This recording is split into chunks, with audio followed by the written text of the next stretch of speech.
bonjour à vous, hypnopraticien, en formation ou en exercice, accompagnant en mieux-être, ou peut-être gestionnaire d'équipe ou de ressources humaines.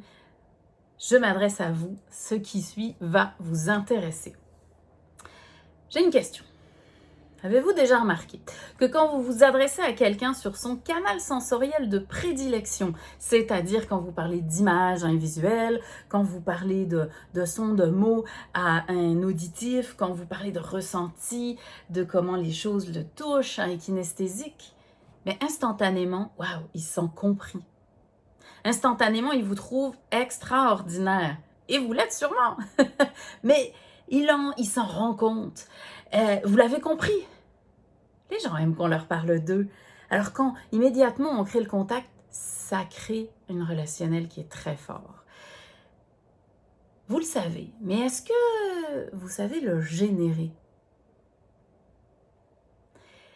Il y a du naturel, évidemment, dans la création d'un rapport de confiance. Il se crée en quelques secondes, quelques minutes quand vous rencontrez quelqu'un pour la première fois. Il y a un côté naturel, il y a un côté expérience. Il y a aussi des outils, des techniques qui s'apprennent. Je suis Julie Habard, je suis coach en hypnose et je suis aussi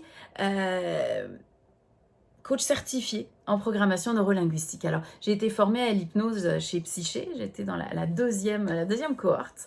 Et ici au Québec, j'ai fait ma formation de coaching et de programmation neurolinguistique. Je viens vous parler d'une formation que je vais donner bientôt, que je donne depuis 2020. Qui a deux grands volets, le coaching et la PNL, la programmation neuro-linguistique. Ce que je viens vous présenter, c'est ce que ces approches-là m'ont permis d'apporter à ma pratique en hypnose. Alors finalement, c'est 4 jours pour ne pas faire d'hypnose, mais pour vous donner des outils sur tout ce qui va entourer l'hypnose. C'est quoi la PNL? Peut-être que vous avez jamais entendu parler ce mot et que vous vous demandez c'est quoi cet acronyme que j'utilise depuis tantôt. La PNL, c'est des outils qui aident à comprendre comment l'autre encode son expérience et la réutilise pour en gros réussir ou échouer dans la vie. Nous sommes le résultat de programmes et l'idée c'est de mettre à jour nos programmes pour avancer dans notre vie vers ce qui va être meilleur pour nous. Alors, la PNL a tout un tas d'outils qui permettent de mieux adapter son message. C'est-à-dire, est-ce que la personne que vous avez en face de vous, elle a besoin que vous lui parliez de globalité ou de détails? Parce que si vous donnez beaucoup de détails à quelqu'un qui aime penser dans la globalité, vous allez le perdre. Ça ne va pas le toucher, ce que vous allez dire. Est-ce que la personne que vous avez en face de vous, elle a besoin d'être motivée pour avancer ou elle a besoin d'avoir peur de quelque chose, de vouloir éviter un problème pour avancer. Et tant qu'il n'y a pas de problème, elle n'avancera pas.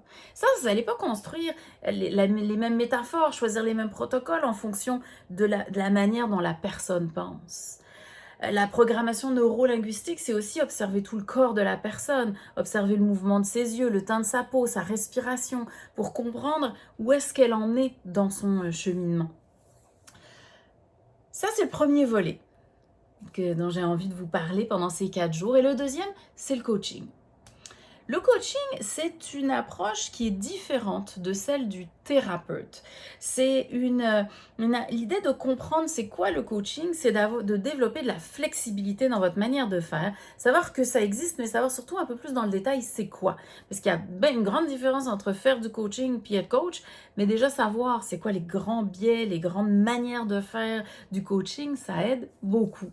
Et puis, ça aide aussi à savoir comment est-ce que moi, il faut que j'adapte ma manière d'être. Est-ce que la personne qui est en face de moi, elle a plutôt besoin que je sois très entraîneur, très soutenant, ou est-ce qu'au contraire, elle a juste besoin d'être un peu parrainée, elle a juste besoin d'être un peu soutenue dans son changement? Vous n'allez pas avoir le même accompagnement selon la personne que vous avez en face de vous. Et ça se repère. Et il y a des outils pour vous aider très vite à adapter votre pratique, pour aider aussi à gérer les contacts au téléphone, la première rencontre, les exercices à la fin d'une séance, la manière d'accueillir la personne à sa deuxième rencontre, de générer la deuxième rencontre, parce qu'on règle pas tout en une rencontre, loin de là. Alors, L'idée de ce que je viens vous apporter pendant 4 jours, c'est de vous aider de contribuer à ce que vous affirmiez votre posture d'accompagnant, votre identité d'accompagnant, à comprendre qui vous êtes, quel cadre vous avez envie de créer à vos rencontres. La PNL, c'est aussi une approche qui est beaucoup plus axée vers le détail de comprendre l'expérience de la personne, mais elle, de l'aider à comprendre aussi ses programmes. Et non pas pour comprendre pourquoi ça s'est passé avant, pourquoi ça n'a pas été, mais vraiment comment tu dois penser pour que ça se solutionne. C'est une approche qui aide vraiment beaucoup à naviguer dans le mental de la personne. Et PNL plus coaching, c'est assez magique ce qu'on peut créer. Alors, de quoi je vais vous parler pendant 4 jours? Alors, je vais vous parler des grands classiques de la PNL, de tous les grands outils dont vous avez peut-être déjà entendu parler. Ce sont les sous-modalités, ce sont les mouvements oculaires, ce sont les postures. On va aussi parler de tout ce qui est mouvement.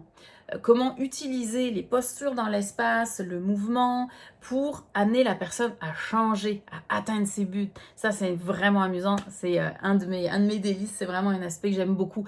On va parler fixation d'objectifs. On va parler stratégie, contrat de coaching. Qu'est-ce qu'on propose à la personne pour que la motiver à travailler, pour encadrer votre travail, tout ce qui est autour de l'hypnose là encore.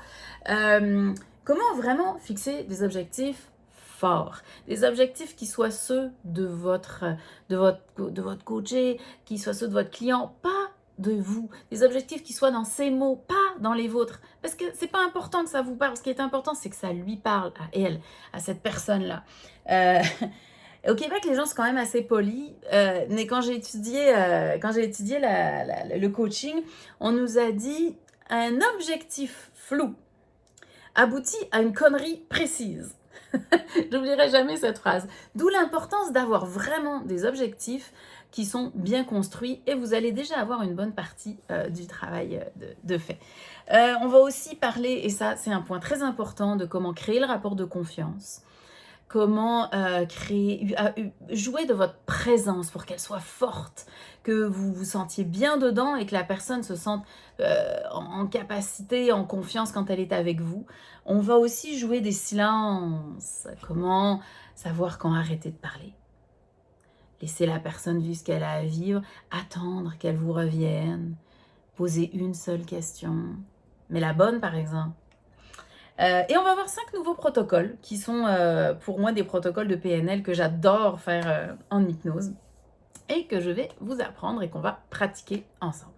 Alors pour récapituler, c'est 4 jours, vraiment le fun, très pratique, beaucoup de mouvements, j'amène mon mindset du Québec, on va rire ensemble, on va travailler ensemble, ça va vous aider à développer une approche client encore plus flexible, encore plus adaptative, ça va vous aider aussi à développer une sérénité dans votre manière d'accueillir et d'accompagner les gens pour vous sentir plus à l'aise à soutenir leur changement, leur croissance et la vôtre.